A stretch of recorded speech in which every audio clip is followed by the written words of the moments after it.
Mahmoud Abbas en visite à Paris. Le président palestinien a été reçu à l'Élysée par Emmanuel Macron un mois après l'entrée en vigueur du fragile cessez-le-feu entre l'armée israélienne et le Hamas à Gaza. Les deux hommes ont échangé sur les prochaines étapes du plan Trump dans l'espoir que la voix des Palestiniens soit entendue. Notre éditorialiste Slimane Zeguidour nous a rejoint. Bonsoir Slimane. Bonsoir. Dans quel contexte précis, outre le cessez-le-feu que je viens d'évoquer, intervient cette visite ? D'abord, il y a le jour de cette visite qui est un symbole éloquent.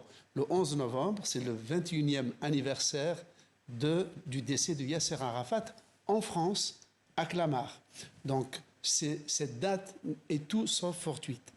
Autre chose, c'est la première fois que Mahmoud Abbas est reçu à Paris, non pas en tant que président de l'autorité palestinienne, mais en tant que président de l'État de Palestine, que la France a reconnu le 22 septembre dernier, en même temps que 15 autres États pour la plupart européens. Ce qui nous fait aujourd'hui qu'il y a 158 États, c'est-à-dire 80% de l'ONU, qui reconnaissent cet État. Quel message politique veut faire passer Emmanuel Macron ?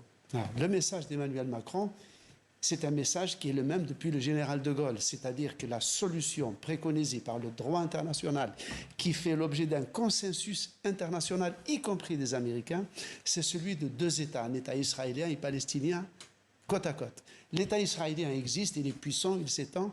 L'État de Palestine est occupé par l'État d'Israël.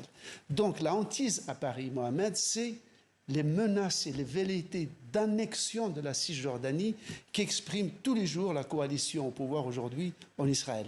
Et la France a fait savoir en Israël que l'annexion est une ligne rouge. Donald Trump lui-même, parce que cette visite s'adresse aussi, et le message s'adresse aussi à Donald Trump, lui-même a dit que l'annexion ne se produira pas sous son gouvernement.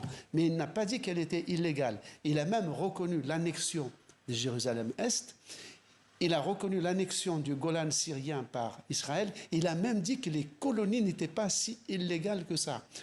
Donc, d'où l'appel de la France, à savoir que si le plan de paix de Trump veut réussir, et Trump veut réussir, mais en escamotant l'idée de l'État palestinien qu'il renvoie au calendrier grec et de façon très évasive, c'est de dire, d'accord pour votre plan de paix, mais sachez que le gage, la pierre de touche, la clé de voûte de cette paix entre Israéliens et Palestiniens, c'est l'État de Palestine, dont je reçois aujourd'hui le président. Merci beaucoup Slimane pour cet éclairage.